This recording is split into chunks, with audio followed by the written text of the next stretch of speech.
and cry. But I'm gonna go and cry, yeah, because it's just, oh man, it's been hard. Facing my first loss, coming back from adversity. It's things you got to do. As a man, you go through things in life and you don't know why, but you just have to keep fighting. Staying in shape, staying in the gym, turning up when you really don't want to turn up, facing your own demons every single day. You know, that's the hardest fight, really. You have to live in your head every single day. You know, getting in the ring for 36 minutes is no problem. I wake up in the morning and go, whoa, what? People think I can't box? Or people think I can't act boxing for 12 rounds? Watch me. And that was my fuel. Everyone has their chimp on their shoulder that gets them going and gets them out of bed. That was mine for the camp. I did say early on in the week there was going to be a systematic beatdown. And that's what I done. Welcome back, everybody. Welcome to Duality 7Xers. This is breaking news. Oh my gosh, 35 years in the making. And Conor Benn just flipped the script, guys. He shut down that 35-year Benn versus Eubank family saga, family feud, call it what you want. But he had Conor Benn won tonight. And it wasn't just a win, it was a dominant win over Chris Eubank Jr. And I mean, after the first fight went Eubank's way, Benn realized he had to make some changes. He had to make some changes in his training, in his camp, not only the physical, but the mental aspect of it. He's been working very closely with his dad, Nigel Benn, and he came out with a vengeance. And that he did. He came out hungry. Revenge was on his mind, guys. And you know what? He scored multiple knockdowns on Chris Eubank Jr. I would have never thought. So he left no doubt. He didn't just win this fight, leaving people to think, well, maybe, Chris Eubank Jr. was kind of in there. He was in the mix. He got lucky. Unanimous decision. No, guys. He got a unanimous decision win, but scoring multiple knockdowns, if there was anyone there who had any doubt about about Conor Benn's ability, his capability, his in-ring presence, well, everybody left, I'm sure, a believer. Or at least if they weren't on his side, they at least left with having respect for Conor Benn. So what does this mean for Benn's future? Is a world title in the mix?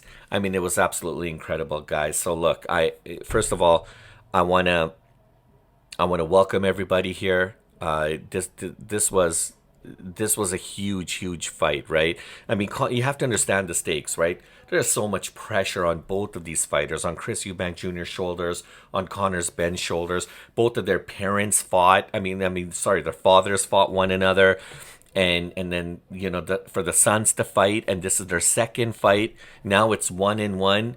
I mean, there's a lot of pressure, but I personally think Conor Benn closed that 35-year family feud, and he did it with style.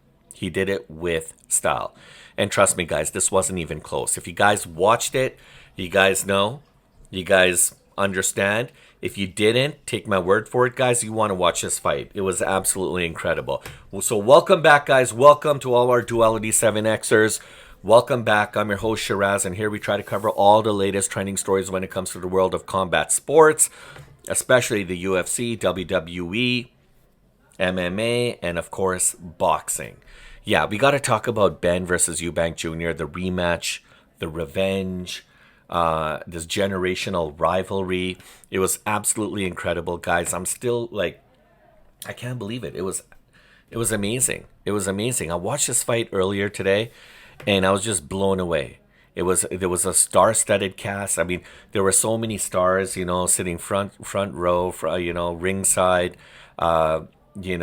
Pierce Brosnan was there, James Bond, 50 Cent came out with Chris Eubank Jr. He was singing songs all the way to the ring. Rod Stewart was there. It was incredible, guys. There was a lot of unbelievable, Jason Statham, of course, Turki Al-Sheikh, Eddie Hearn, lots of big players and big people all around, lots of fighters. It was fantastic. right? So first things first, guys, Conor Benn. Conor Benn walks into that ring like a man who didn't forget anything from April. And the moment that bell rang, like you could tell that he wasn't just here to box, like, like he wasn't all about, he didn't care about the technical side of things. He didn't care about the boxing science. Um, he wasn't here to just play a game of chess. Like, we'll throw a couple jabs here. He'll counter, and then we'll switch up our stances a little bit.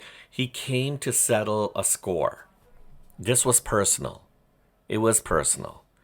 And the first 3 rounds, like, you would see Ben was just kind of walking Eubank down. He would come in there, boom, boom, boom, land some counter.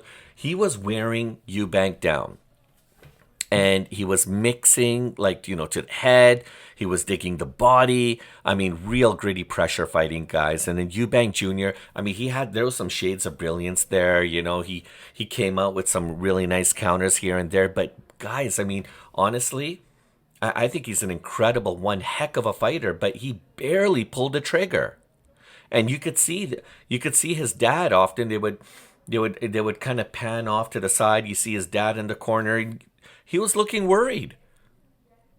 I mean, a few counters here and there, and a few jabs, a few combos wasn't enough. Nothing to really,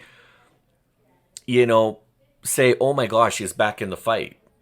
We were still waiting and waiting and waiting. I mean, it was almost, I think it was the 9th round. And at times you would see Chris Eubank Jr. kind of like he was pushed up against the ropes. You would see him look up. He was looking at the clock. And everyone's just kind of asking themselves, so when is he going to turn it on? The 10th round?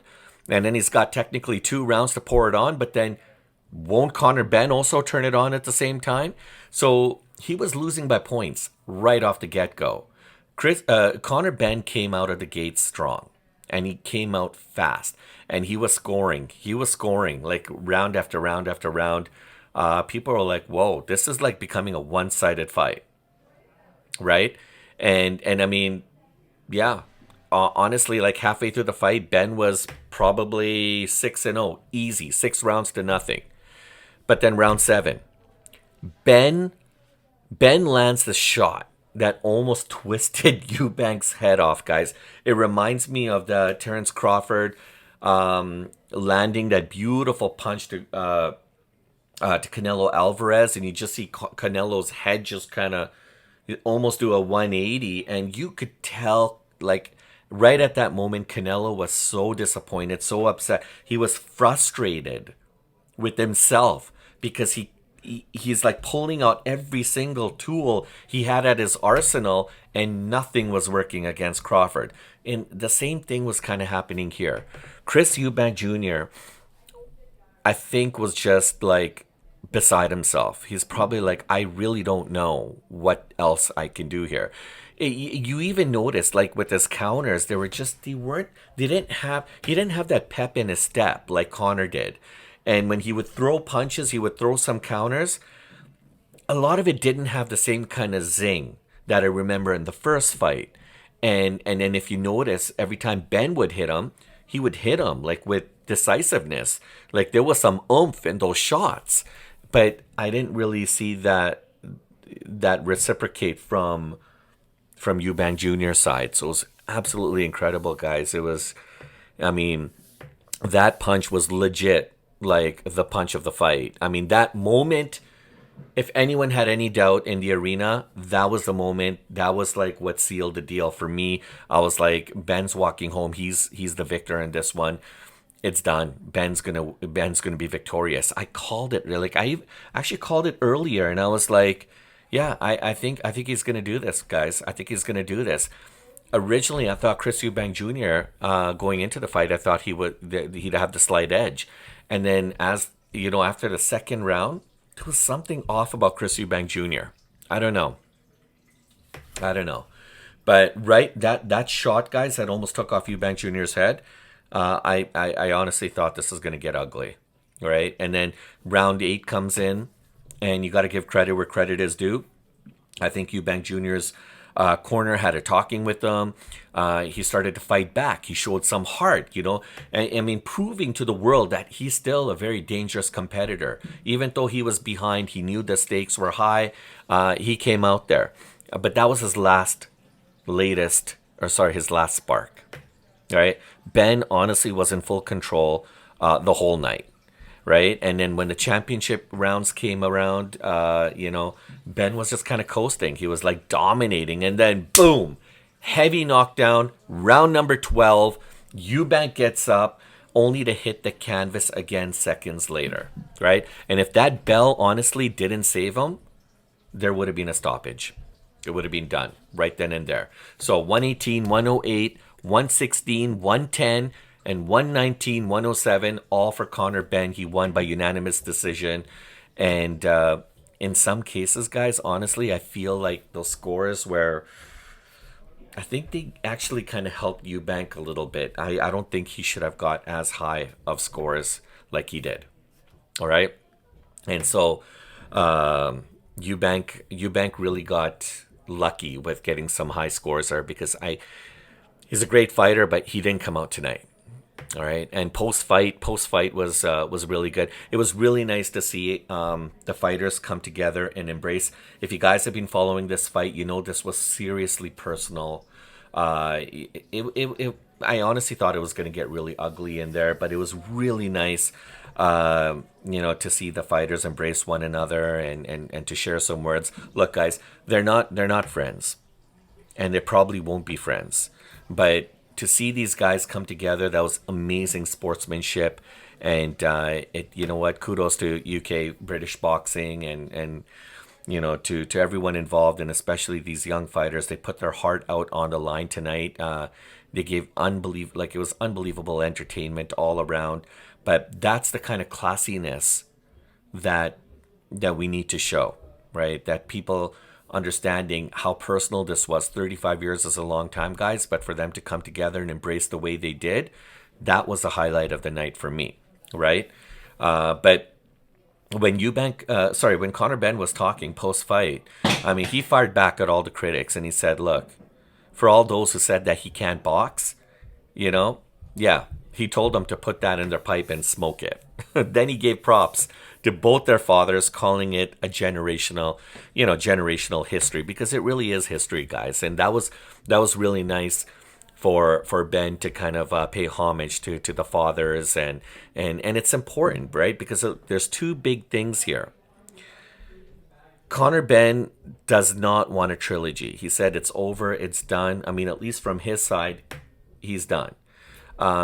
I think Conor Benn just wants to move on now. I think he wants to shift gears a little bit. He wants to focus his mental attention on a world title run, and I think he should. And based on tonight, I think he's right. I think the feud is done. I don't really want to see a trilogy. Chris Eubank Jr.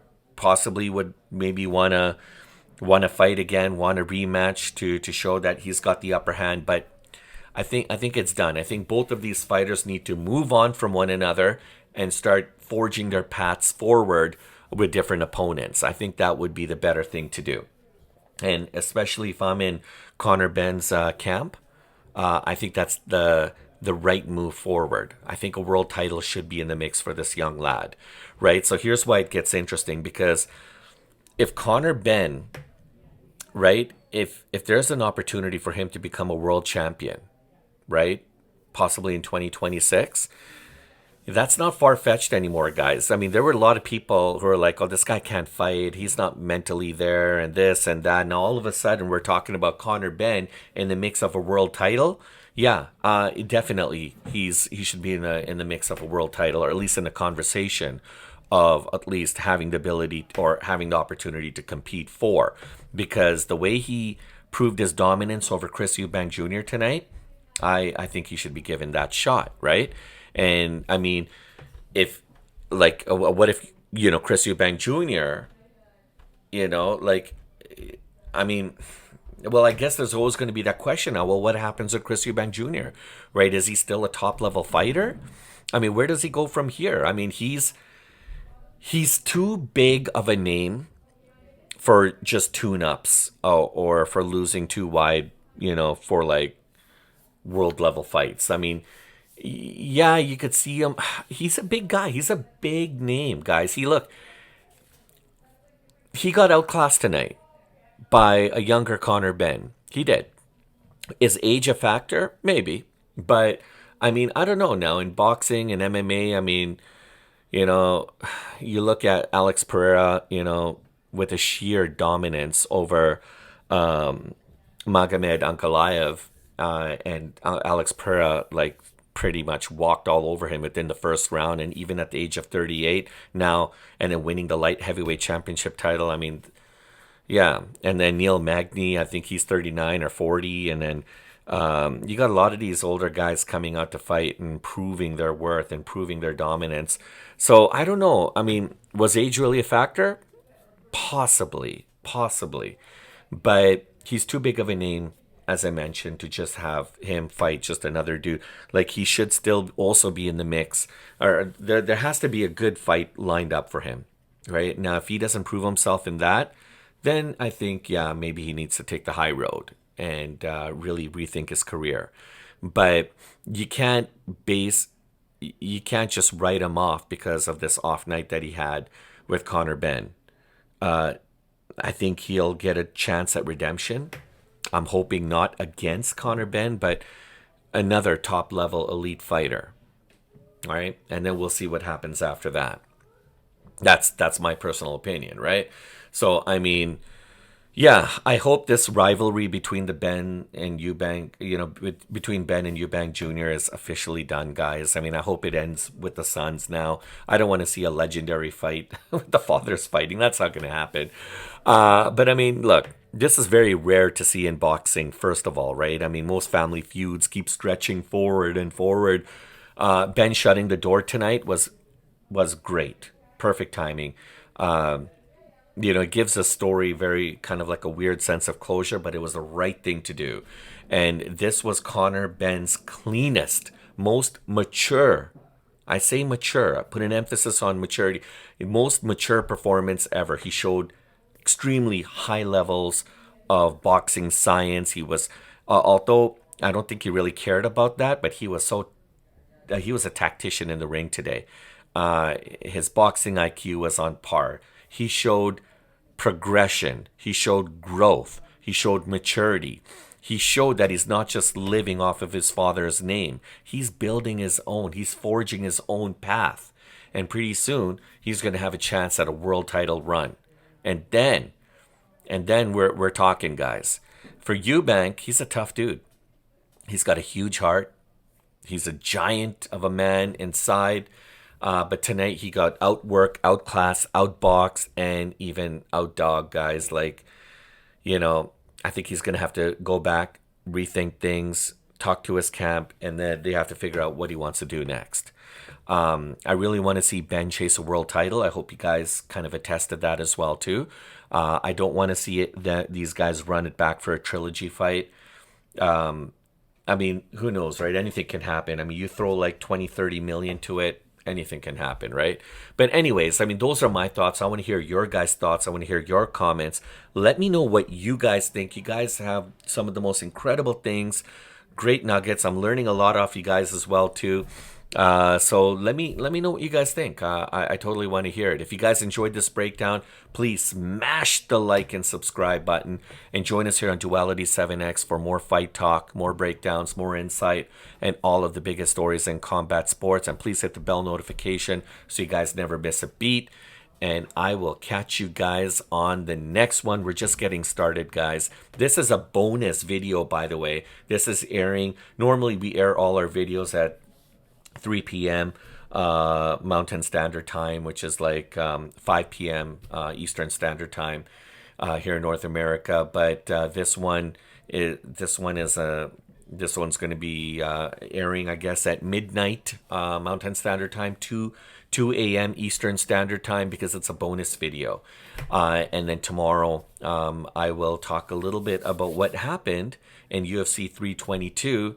With Jack Della Maddalena taking on Islam Makhachev. That is going to be interesting. That's going to be a great video as well, too. So thanks, everybody. Catch you guys on the next one. Have a great night.